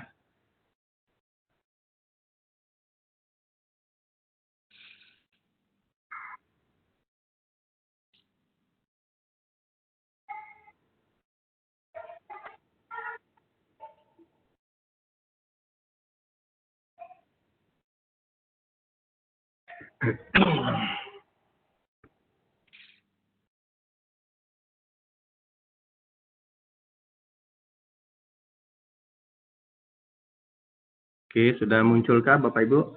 Sudah. Ya. Ya, baik Bapak Ibu. Pertama adalah sebagaimana tadi sempat disinggung sebentar oleh Pak Dedi dan langkah-langkah ini sudah kami upload juga di laman Sepada dan laman Dikti sudah kami upload. Bapak Ibu juga dapat. Pertama adalah kita membuka laman Sepada Kemdikbud ya.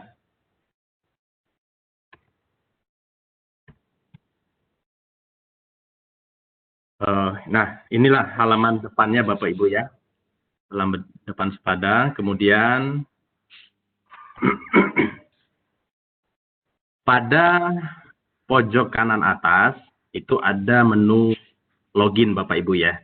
Terus di sini terdapat 3 menu lagi, yaitu ada masuk, terus login dengan Google, terus daftar. Nah, jika Bapak Ibu sudah memiliki akun di Sepada atau sudah mendaftar dari tahun-tahun yang lalu atau bulan-bulan yang lalu, Bapak Ibu langsung masuk aja, masukkan username-nya, biasanya menggunakan email, terus password-nya silakan dimasukkan. Kemudian kalau Bapak Ibu menggunakan akun email, Bapak Ibu juga dapat login dengan akun Google ya atau Gmail. Nah, itu kalau misalnya Bapak Ibu sudah memiliki akun. Kemudian kalau misalnya Bapak Ibu memang baru tahu ini Sepada ini bentuknya bagaimana, tentunya akan belum mempunyai akun. Silakan Bapak Ibu klik menu daftar. Menu daftar ya. Nah, di sini silakan isi ya Pak Ibu ya. Ada nama lengkap, terus ada email. Nah, email nanti ini yang akan menjadi username ya. Terus statusnya silakan dipilih sebagai dosen. Kemudian provinsi ya. Provinsi perguruan tinggi, misalnya Bapak Ibu tinggal di Aceh ya. Kemudian saya coba isi ya.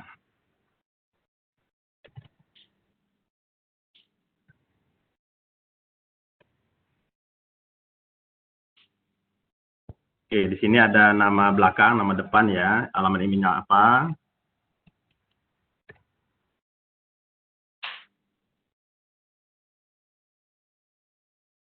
Kemudian provinsinya Aceh, terus nama perguruan tingginya silakan dicari ya Bapak Ibu. Nanti perguruan tinggi yang akan muncul hanya perguruan tinggi yang tadi yang terdaftar di provinsi Aceh. Kalau Bapak Ibu bertempat di Aceh, maka harus milih Aceh. Dan begitu juga tempat yang lain. Perguruan tinggi yang lain nggak akan muncul. Misalnya ada Unsia. Silakan isikan Unsia, kemudian setelah diisikan Unsia, Bapak Ibu silakan isi prodinya. Misalnya prodinya pendidikan ya, misalnya pendidikan bahasa Jepang, misalnya D3. Atau karena kita ini lebih kan akademis ya, S1 ya, cari yang S1.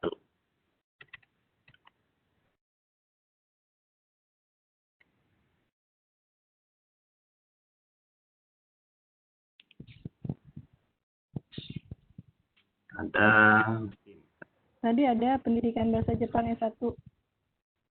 Ya.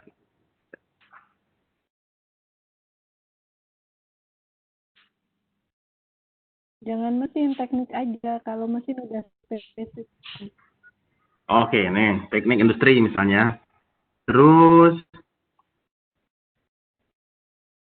oh ini kok mahasiswa. Ya ini pastikan dosen ya Bapak Ibu ya. Pastikan dosen. Sehingga nanti di sini akan muncul NIDN Bapak Ibu. Nah, di sini banyak juga yang bertanya, kan karena ada yang dosen yang memang dia baru, kemudian NIDN-nya belum ada, ya tentunya belum bisa mengajukan atau mengusulkan dana di. Nah, kemudian setelah diisi Bapak Ibu, ya ini nanti sebenarnya ya ini saya contohkan saja, tinggal klik untuk captcha-nya. Nah, kemudian klik simpan. Nah, setelah diklik simpan, Bapak Ibu nanti akan ada notifikasi ke email, ya, ke email seperti ada di panduan yang PDF yang sudah saya share, Bapak Ibu ya. Di email, nah, kemudian saya akan contohkan langsung ketika kita sudah login sebagai salah satu pengaju hibah ya.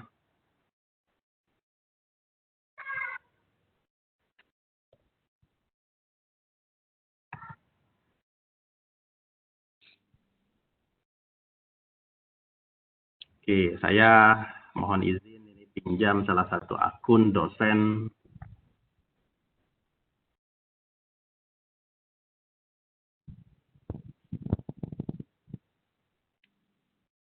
Oke, saya pinjam dari Ibu Aptina Universitas Muhammadiyah Madoka. Nah, ini nanti Bapak Ibu setelah kita daftar, kemudian ada notifikasi email, kita aktifkan akun, kemudian kita akan login seperti laman yang muncul sekarang. Jadi nanti ada selamat datang, sebelah kirinya ada menu-menu. Dan biasanya Bapak Ibu diminta dulu untuk upload foto ya Bapak Ibu ya. Kita narsis sedikit di sini ya. Biar nanti dikenal oleh mahasiswa kalau pengajarnya itu ya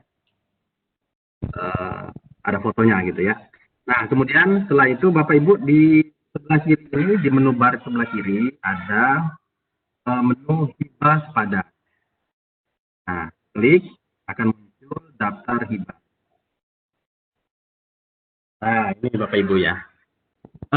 Yang akan muncul adalah list atau daftar hibah yang sekarang masih dibuka ya. Jadi sekarang masih dibuka itu kita ada dua. Yang pertama adalah yang bantuan dana penyelenggaraan PJJ yang pasti.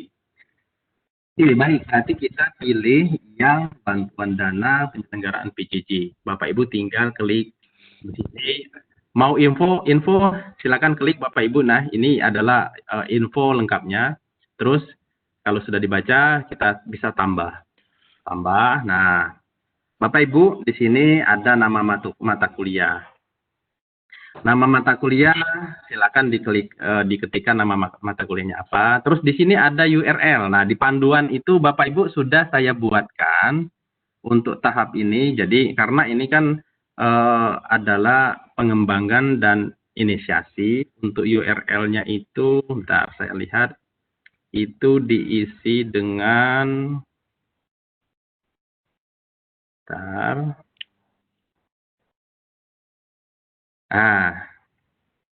isi aja dengan alamat Sepada Indonesia ya. Jadi copy aja alamat Sepada ini, misalnya Bapak Ibu ya. Di sini ya, karena ini bukan soalnya ini kan defaultnya adalah yang kami proposal yang ada rekam jejaknya. Nah, ini karena ini adalah tahap pengembangan dan inisiasi, maka nanti URL-nya silakan diisikan dengan alamat Sepada sendiri. Kemudian silakan tuliskan program studinya yang tadi yang dijelaskan oleh Pak Mayong, Pak Didi, dan Bu Yulita mengenai prodinya apa. Prodinya misalnya S1. Nah, silakan klik. Terus kategorinya ini tentunya adalah mata kuliah terbuka atau hibrid ya Bapak Ibu ya. Nah, klik, kemudian silakan klik tambah mata kuliah untuk menambahkan mata kuliah yang lain. Klik tambah mata kuliah. Itu Bapak Ibu ya, diulangi lagi. Nah, tadi kan boleh untuk kolaborasi terkait dengan mata kuliahnya antar fakultas atau antar prodi, silakan. Tapi yang nanti di proposal itu tercatat hanya atas nama satu prodi. Jadi prodi yang ada prodi perwakilan untuk mengusulkannya. Itu Bapak Ibu. Nah, kemudian setelah diisi ya, saya coba dibaca. Bapak Ibu beri berikut. Nama mata kuliah, oke.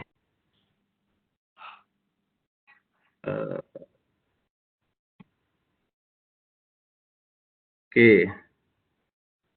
Nah, akan muncul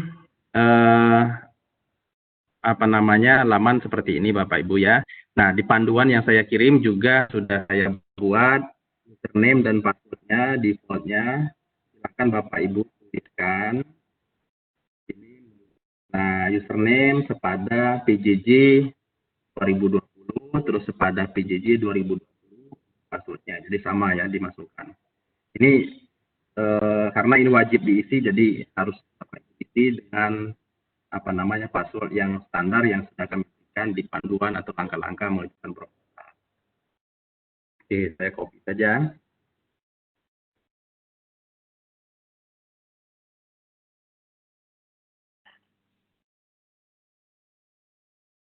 Nah, ini Bapak Ibu ya.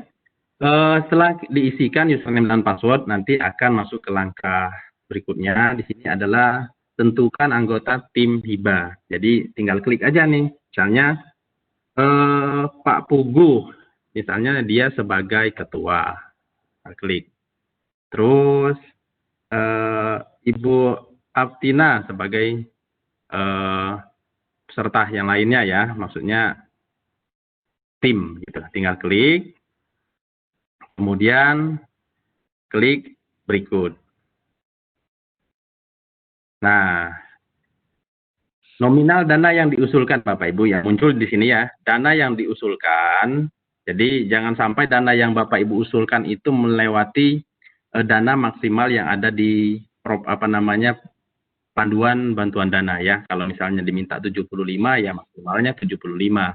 Begitupun yang untuk inisiasi cuma 50 gitu.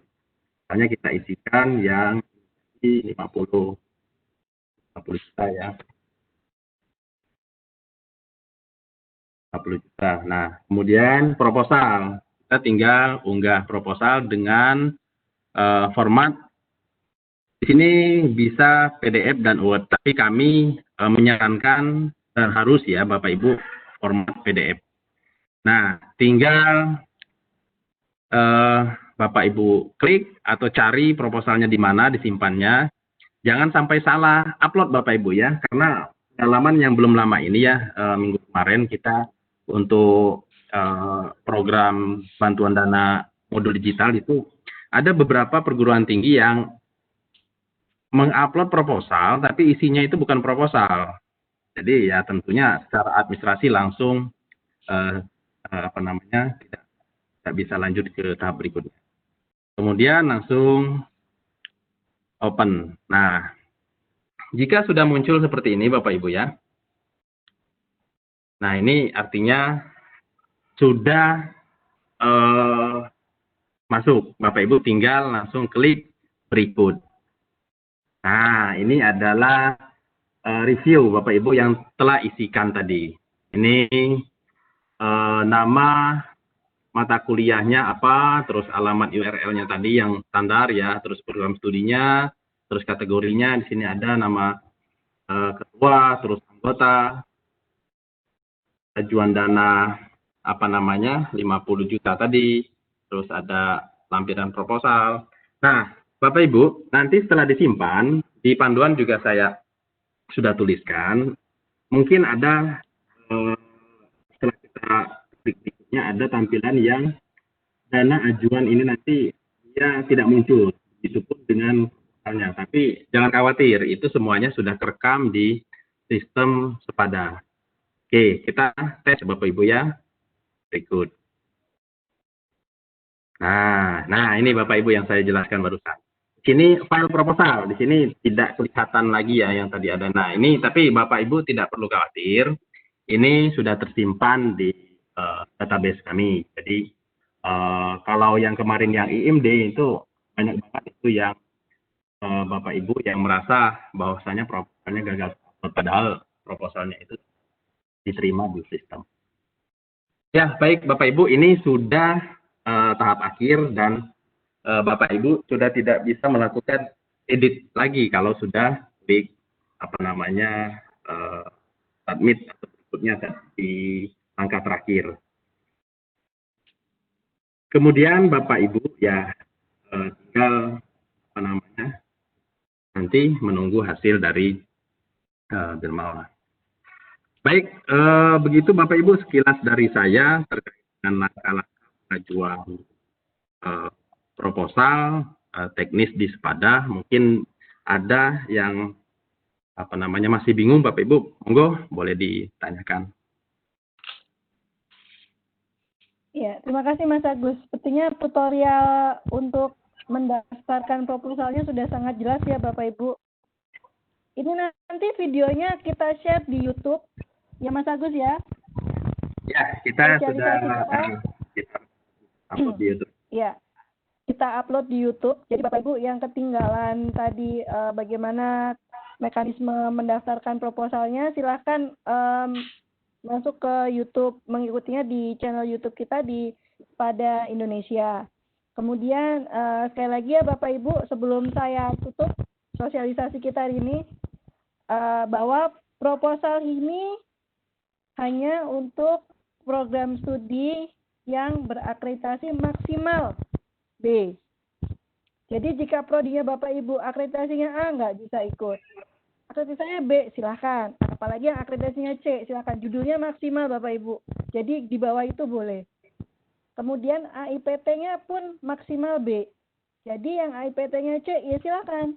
Yang belum ada AIPT-nya monggo. Silahkan mengikuti program ini. Satu perguruan tinggi hanya bisa mengajukan satu proposal dari satu program studi dengan satu skema. Kemudian jika ada yang bertanya, prodinya yang mana aja? Silahkan dirembukan di lingkup perguruan tinggi Bapak Ibu, perguruan tinggi prodi mana yang akan diajukan untuk mengikuti program ini. Sifatnya bisa kolaborasi, jadi nggak tok dalam prodi itu mata kuliah yang dilibatkan hanya dari prodi itu aja, tidak. Bisa melibatkan mata kuliah dari program studi yang lain. Demikian Bapak Ibu, mari kita berikan aplaus untuk narasumber kita, Pak Mayong dan Pak Dedi. Terima kasih banyak informasinya. Semoga cukup jelas. Jika masih ada pertanyaan yang belum kami jawab, silakan Bapak Ibu mengajukan pertanyaan ke Sepada spada@kemdikbud.go.id. Insya Allah kami akan bantu untuk menjawab semampu kami. Selamat berembuk di lingkup perguruan tinggi Bapak Ibu untuk memutuskan prodi mana yang akan diajukan. Kami menunggu partisipasi Bapak Ibu dalam program ini. Mohon maaf juga jika dalam pelaksanaan ini ketika saya memoderatori ada kesalahan, ada kekurangan, atau ada kata-kata yang kurang berkenan. Mohon maaf sekali lagi. Demikian saya kembalikan ke Mbak Ica. Silakan Mbak Ica. Terima kasih. Baik, terima kasih kami ucapkan kepada Ibu Yulita Prioningsih selaku Subkoordinator Pembelajaran Khusus Direktorat Pembelajaran dan Kemahasiswaan. Terima kasih juga kami sampaikan kepada Bapak Suryatmojo, Bapak Dedi Sutiabudidaya, dan Bapak Agus atas materi yang telah disampaikan tadi dan tutorial yang disampaikan.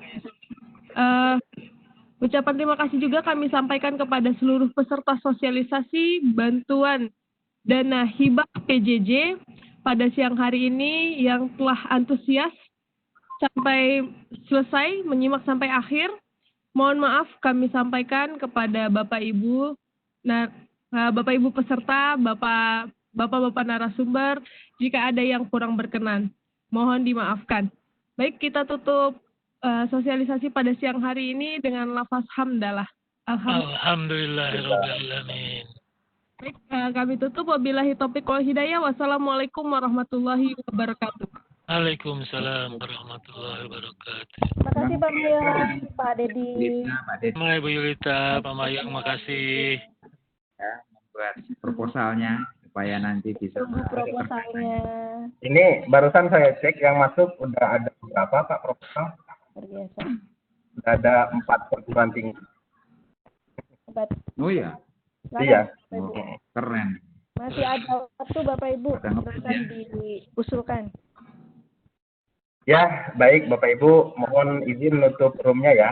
Iya, Ya, Ya, terima kasih Pak Mayong, Pak Dedi, Bu Yuli. terima kasih Pak Agus, Bu Yulita, Pak Mayang, makasih. terima Ica, makasih. kasih. Semuanya terima kasih.